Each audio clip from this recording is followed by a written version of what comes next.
So yun guys, 6:34 PM nandito ako sa phase 3 ng South Morning View. So ito yung piso wifi ng aming kliyente. So ito yung antenna.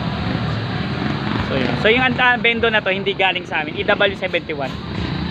So ang nangyari dito sa kliyente ko na lumapit sa atin, follower ko pala sa YouTube.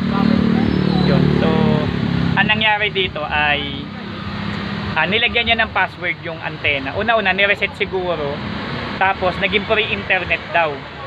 So nagkaroon siya ng free internet. So lahat ng tao libre na nakaka-internet doon sa bendo.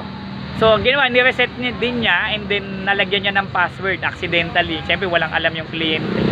So ang nangyari dito ay tawag dito, hindi makakonek yung mga tao kasi kailangan mo pang maglagay ng password. Yung password nakakaalam lang yung may-ari. Hindi naman daw niya alam naman kailangan walang password. Okay, so yun. So inayos natin, pinababa natin. Ang problema kasi nilagay doon sa pinakataas ng puno. Ito guys, may puno dito. Ayan.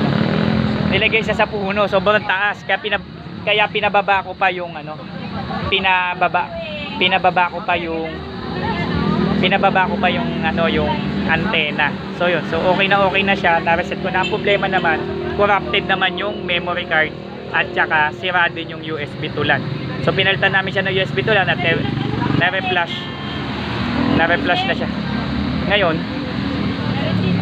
yun, kausap ng kliyente.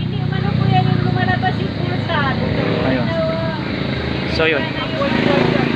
Ayan, kinakausap niya. So yung bendo is galing raon.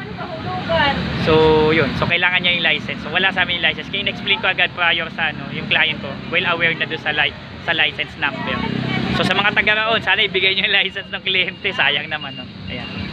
Kawawa naman. Okay po. So maraming salamat po. PC mo gawa mo, don't forget to subscribe.